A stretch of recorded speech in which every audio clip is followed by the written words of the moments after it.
Father kicked me out of the family after accusing my mother of cheating, only to realize years later I was his biological child and beg for forgiveness. Now, after building a life without him, he wants a second chance, and I'm not sure if I can let him back in. My relationship with my father had always been distant, but I never imagined it would become so painful. On his 20th wedding anniversary, he dropped a bombshell on me. He told me that I was not his child and kicked me out of the family. It was because he had found out that his ex-wife, my mother, had cheated on him. I was devastated by his words. How could he say such a thing?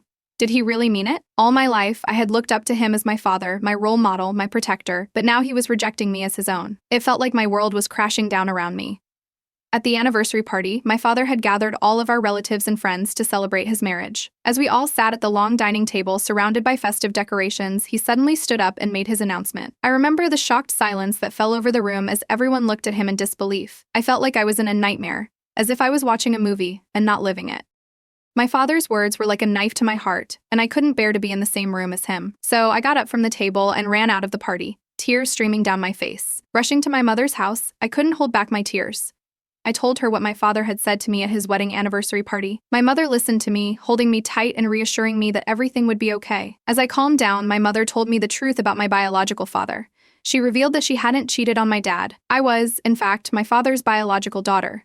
She explained how hurtful it was to be accused of infidelity and how much pain my father's accusations had caused her. I felt both relieved and heartbroken at the same time.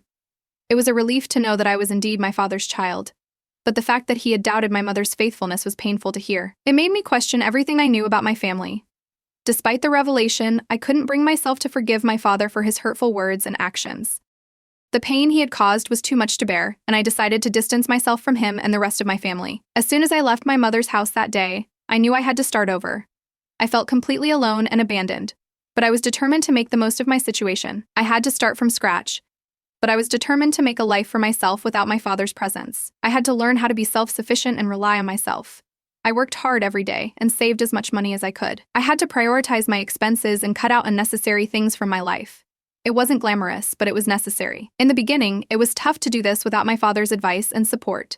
But as time passed, I started to build a new life for myself. I met new people and made new friends who supported me through the tough times. I started to pursue my hobbies again, and even discovered new ones. Without my father's presence, I learned to value the relationships I had with other people in my life. My friends and coworkers became my new family, and I learned to cherish their love and support.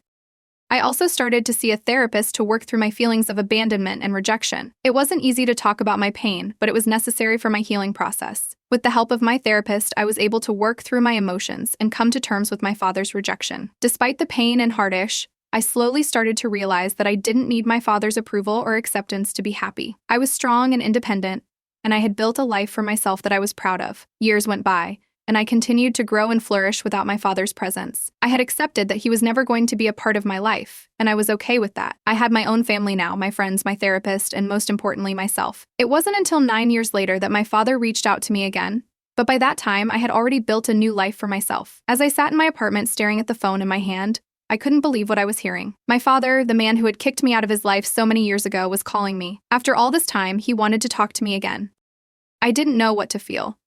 Part of me was angry, hurt, and confused. How could he just expect me to forgive and forget after everything he had done? But another part of me was curious. I had always wondered what it would be like to have my father back in my life, to have a real relationship with him. So I took a deep breath and answered the phone. His voice sounded different now, older and full of regret. He apologized for everything, for kicking me out of his life, and for the hurtful things he said to me. He explained that he had been going through a tough time back then, and he took it out on me. He never meant to hurt me. As he spoke, I felt a range of emotions. Part of me wanted to scream at him and hang up the phone, but another part of me wanted to forgive him. I wanted to believe that he was genuinely sorry and that he wanted to make things right. After talking for a while, we decided to meet up. I was hesitant at first, but I knew I needed to see him in person. Update 1. 1 week later, as I sat across from him in the coffee shop, I couldn't help but feel conflicted. It had been years since I had seen my father, and now he was sitting here in front of me, looking remorseful and vulnerable. I didn't know what to say to him. He began by apologizing for what happened at his 25th wedding anniversary, but I cut him off. I told him how humiliated I felt when he announced to everyone that I wasn't his child. That I couldn't believe he could say something like that, especially in front of all those people. I could see the pain in his eyes as he listened to me. He knew he had messed up, and I could tell he was genuinely sorry. But I wasn't ready to let him back into my life just yet. I needed to know that he was serious about making amends. I told him that if he wanted to be a part of my life again, it was going to take more than a simple apology. He would have to prove to me that he was committed to making things right.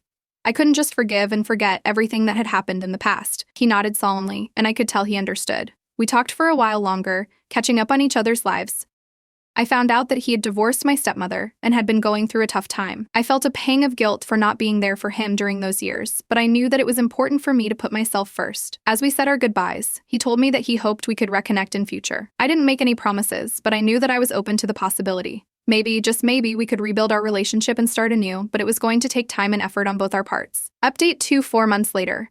As time went on, my relationship with my father slowly improved. We began talking more frequently, and I even met with him a few more times. However, it wasn't until I heard from my mother that I knew something had truly changed in him. My mother told me that my father had reached out to her and apologized for his behavior. He admitted that he had been wrong to accuse her of cheating and abandoning me, and he expressed regret for the pain he had caused both of us. So my mother said that it was the first time in years that he had acknowledged his mistakes and taken responsibility for them. She was cautiously optimistic that he had truly changed, but she also cautioned me to take things slowly and be careful. I was happy to hear that my father had taken this step, but I was still wary. I had built a life for myself without him, and I wasn't sure that I wanted to let him back in so easily. It was going to take more than an apology for me to fully trust him again. My father continued to reach out to me and show that he was committed to making things right. He respected my boundaries and never pushed me to forgive him or spend time with him. Instead, he simply let me know that he was there for me if I ever needed him. NTA, the father's behavior was inexcusable. How could he kick his own child out of the family simply because he thought the child wasn't biologically his? He could have handled the situation with more maturity and empathy. Instead, he chose to react out of anger and hurt, which led to years of pain and separation. Even though he did eventually realize his mistake, it didn't take away from the fact that he hurt his own child in a deep and lasting way. I hope he realizes the gravity of his actions and works hard to make amends. The father's actions are absolutely disgraceful and completely unforgivable. To kick out your own child from the family simply because you suspect that their mother cheated on you is beyond shameful. It is an act of cruelty that no child should ever have to endure.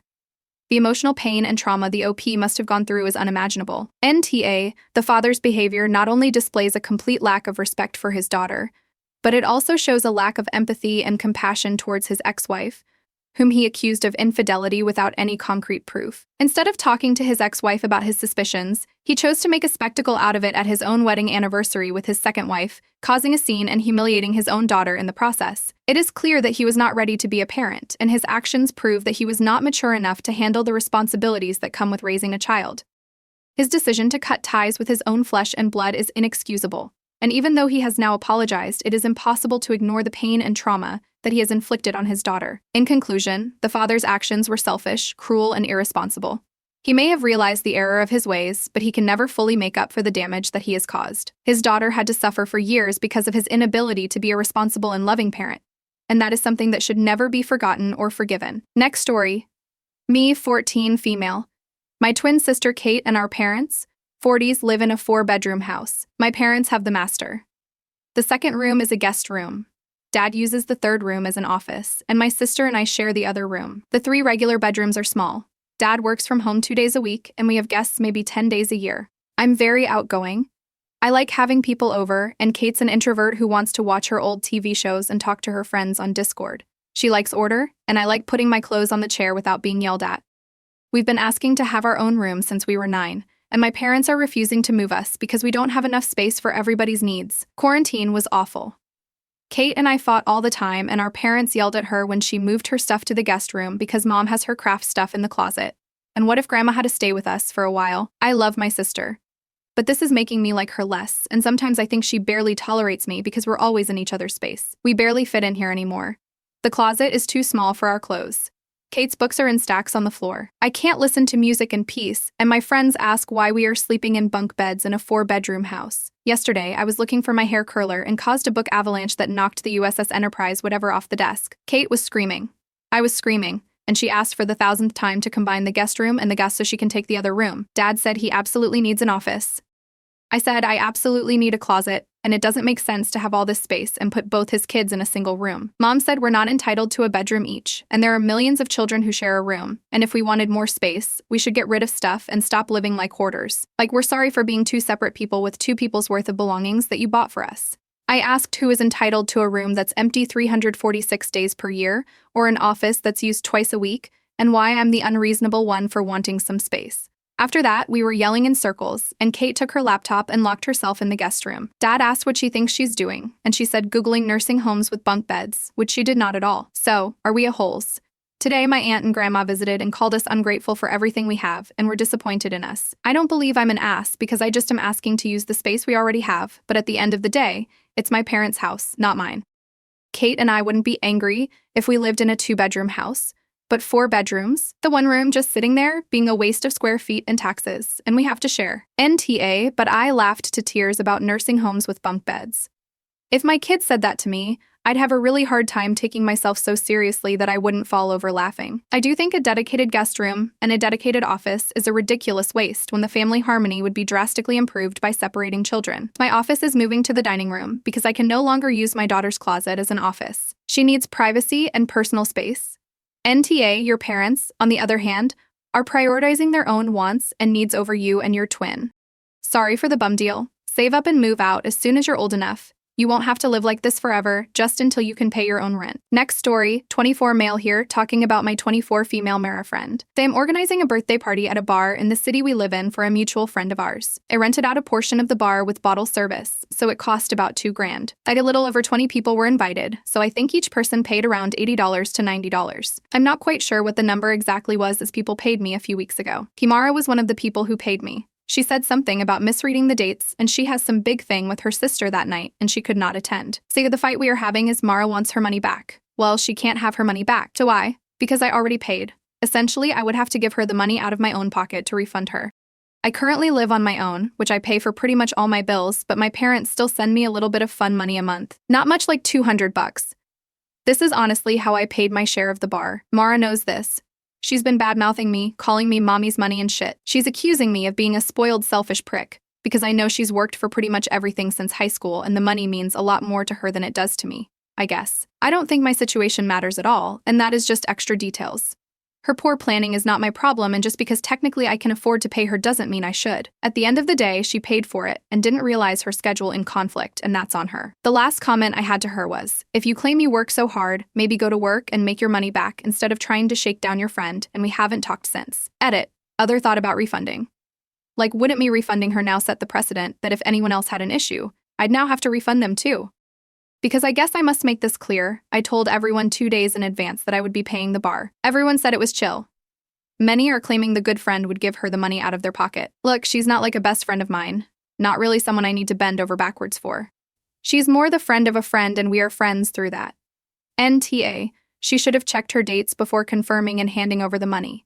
I think it was pretty obvious that the total was being split between attendees. So, if she wants her money back, are you supposed to ask the other 18 or so for $5 extra? Are there any other friends who didn't make the guest list who you could ask in her place? Then they could pay her portion, and you could pass the money back.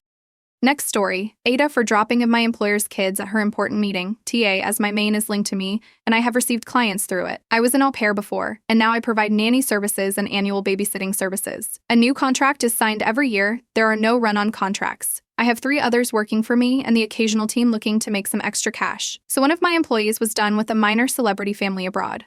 This celebrity had recommended her to one of their run celebrity friends. I had a few families that weren't vetted on a list, but because she said she already knew the social circle, she wanted to start immediately due to cash flow and was willing to start before the formalities and paperwork was sorted out. The contract with base rate, extras, and holidays and all were signed and agreed upon before she started. Apart from some minor disagreements, her former celebrity employer was overall a good client, so I allowed her to start thinking their friend wouldn't be a hassle without vetting them. The first week went okay, and I got good feedback from her when I touched base with her. The second week, there were some minor disagreements. The third week, they didn't serve her food because they felt she was getting paid enough to get her own food. I contacted them and gave them a warning that they couldn't breach the contract and to reimburse her cost of food. They agreed to it, but the day after my employee contacted me and said they gave her what they thought she should use for food instead of her actual costs, and she wanted to quit. I contacted them again and told them that there would be legal action if they didn't. They did begrudgingly, but left a voicemail wondering why she felt the need to eat papayas and pineapples. Even though this is part of the children's diet, and as per the contract, she would get the same food and other fancy stuff when she couldn't afford it. They also said people like her should stick to what is within the means of their budget. So I moved her out this placement and came to an agreement that I would take over her duties until I found them a different one. This is in line with the contract. It's my responsibility if a nanny is sick or otherwise not able to do the job, not the parents. The children were not the best behaved, but due to their ages, I let it slide. Things got bad for me during the 4th week as it was my weekend off. So when I woke up, she had written me a note taped to my bedroom door that she was gone for the weekend and that I should help her out this once as I had given her a faulty nanny to begin with. So it was in line with her character from what I had observed, but I was still shocked that she would pull this after me explaining the contract before taking over. I let it slide. When she returned, she came back with her husband.